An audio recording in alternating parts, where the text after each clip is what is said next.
Feeling 100 crore feel. ఆయన వచ్చిన తర్వాత చెప్తారా? Okay okay.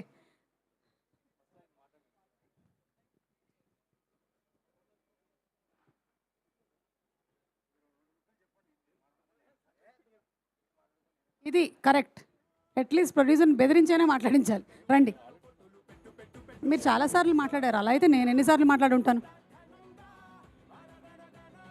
యాక్చువల్లీ ఏ ప్రొడ్యూసర్కైనా ఇలా సక్సెస్ ఈవెంట్ పెట్టినప్పుడు డిస్ట్రిబ్యూటర్లు మేము కట్టిన డబ్బుకి రూపాయికి రూపాయి వచ్చిందని, లేకపోతే డబుల్ చేసిందని, లేకపోతే కమిషన్ వచ్చిందని చెప్పడమే పెద్ద ఇది కదా, సక్సెస్ కదా. అదంతా వాళ్ళే చెప్పారు కదా, ఇంకా నా సైడ్ నుంచి నేను చెప్పేదే ఉంటుంది. మీరు ఇందాక నుంచి ఫ్లాట్ కొంటారా, కార్ కొంటారా, ఎన్ని నేను తనతో మాట్లాడతా, మీరు ఎందుకు ఆయన రెచ్చగొడుతున్నారు ఇందా నుంచి?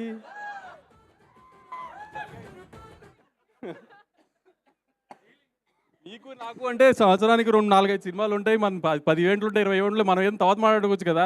2 సంవత్సరాలకు ఒకసారి హీరో సినిమా చేస్తాడు, అతన్ని ఎందుకు రెచ్చగొడుతున్నారు మీరు మధ్యలో?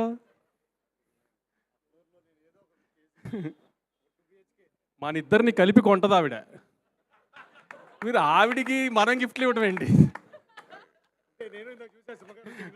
అదే అందుకే అంటున్నా. ఇక్కడ నుంచి ఓవర్ టు నవీన్. ఇంకా నా మంత్లీ ఈఎంఐ మీకు పంపిస్తూ ఉండండి.